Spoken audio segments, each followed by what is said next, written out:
E aí, oitavo ano, como vocês estão? Estamos começando então o nosso terceiro bimestre. E antes de começar a falar sobre o assunto, né, que vai dar início aí ao nosso conteúdo do terceiro bimestre, vamos recapitular um pouquinho o que a gente viu ali no segundo? Bom, no segundo bimestre nós conversamos sobre dança, né?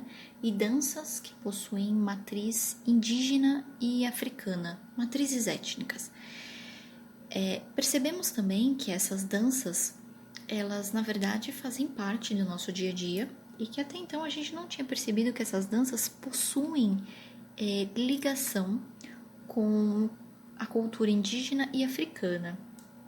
Fora isso, nós também vimos que o Brasil ele tem diversos tipos de festas, né, de comemorações, onde nós vamos encontrar essas danças que tanto fazem parte do nosso dia a dia e às vezes a gente não sabe. Assim como também festivais, como o Festival de Parintins, que a gente acabou vendo, que envolve toda uma questão de falar sobre lendas indígenas, sobre a musicalidade africana e se juntam numa festa. E para a gente começar então o nosso terceiro bimestre, nós vamos primeiro lembrar que nós estamos no mês de agosto e o mês de agosto é o mês do folclore. É o mês do folclore brasileiro, né? Então nós vamos ver como que arte e folclore dialogam, né? Se comunicam, se unem e como que a gente pode aprender um pouco mais sobre essa nossa diversidade cultural, né? Sobre essas etnias formadoras da cultura brasileira, utilizando as expressões artísticas e o nosso folclore. Vamos lá? Antes de mais nada, vamos pegar a palavrinha folclore, tá? Então, folclore vem de folklore, que é uma palavra em inglês. Essa palavra significa sabedoria popular, ou seja, tudo aquilo que é passado de forma popular, de uma boca para outra, através de uma história, de um conto, de uma informação, vai se tornar, né, folclore. E o que seria então para nós o folclore? É um conjunto de tradições e que é constituído, né? Então, são um conjunto de tradições e são constituídos por lendas. Lendas, mitos, provérbios, danças, costumes e arte passados de geração em geração. Então, por exemplo, sabe aquela receita da família que vem de anos, que a sua mãe faz, que a sua avó faz, que a sua bisa fazia e assim vai indo lá atrás? Isso pode ser considerado um folclore da sua cultura. Sabe aquela festa tradicional que ocorre todos os anos na mesma época? Também é um tipo de folclore. A dança, que a gente tanto viu bimestre passado, também pode ser um tipo de folclore. Então, na verdade, folclore não tem a ver só com lendas e mitos, mas tudo aquilo que é agregado dentro de uma cultura popular e de um conjunto de tradições e de várias representações que são passadas de um para o outro, de uma pessoa para outra ou de uma cultura para outra. É importante lembrar que cada região tem seu folclore. Dentro de cada região, cada local tem o seu folclore. Dentro de cada local, cada povo tem o seu folclore. Então, ele é muito grande, ele abrange diversas culturas e não se resume somente à parte literária ou algumas lendas que nós conhecemos porque passam na televisão. Não, ele vai muito além disso. Então, folclore e matrizes étnicas, o que tem a ver? O nosso folclore, ele foi construído com base na miscigenação, ou seja, ele é todo construído com as bases étnicas que formam o povo brasileiro, que são os povos indígenas, africanos e europeu.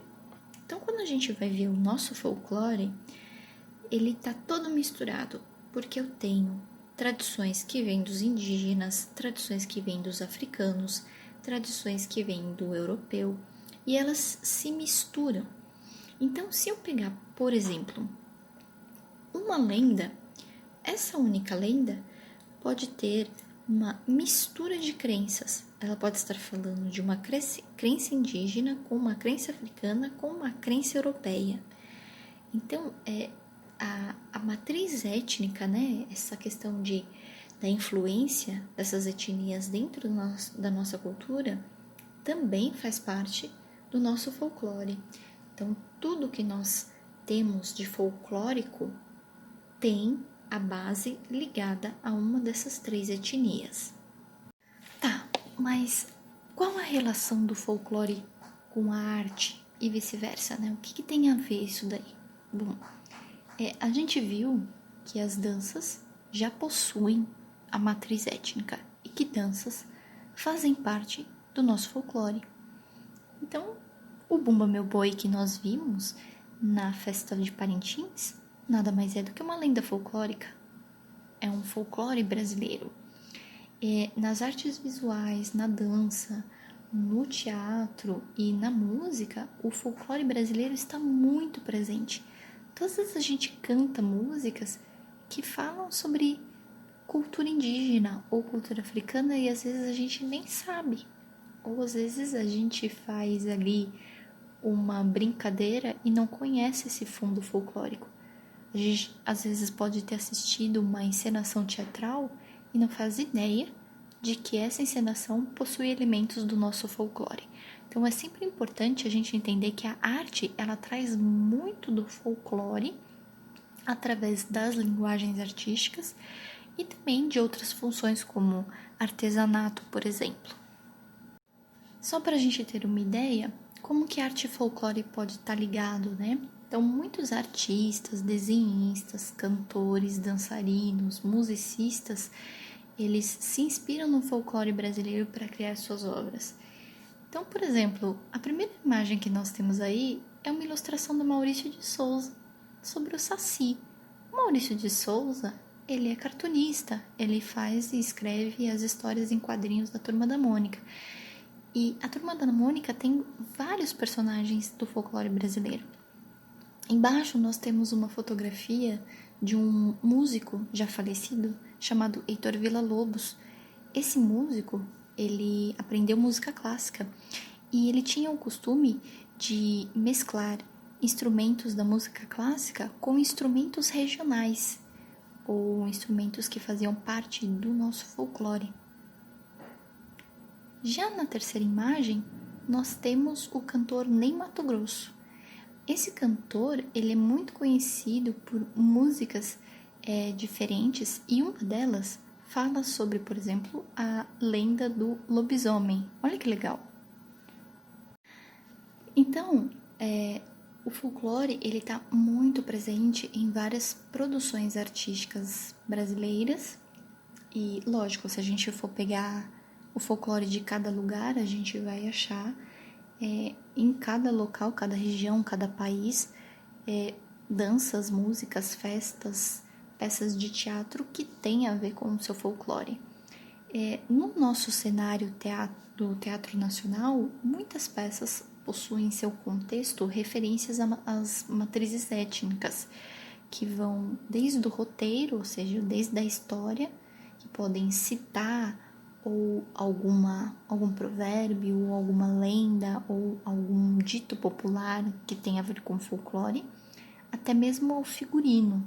Então, dependendo de como você vai assistir a peça de teatro, você vai encontrar uma encenação que tem a ver com roupas de matrizes étnicas ou elementos festivos que fazem parte do nosso folclore. Bom, então, para a gente começar a pensar, então, em folclore e sua relação com a arte, é bom ter em mente que nós vamos dar prioridade, no caso, à parte do Brasil, então a gente vai continuar falando sobre matrizes étnicas, só que agora voltando o nosso olhar para a questão folclórica e como isso está ligado, por exemplo, ao teatro, à música e alguns elementos que constroem aí a nossa cultura. Turma, eu espero que vocês tenham gostado dessa introdução. Caso não tenham compreendido, vejam de novo e revejam os vídeos do bimestre passado para não perder o raciocínio. Então, até a próxima aula.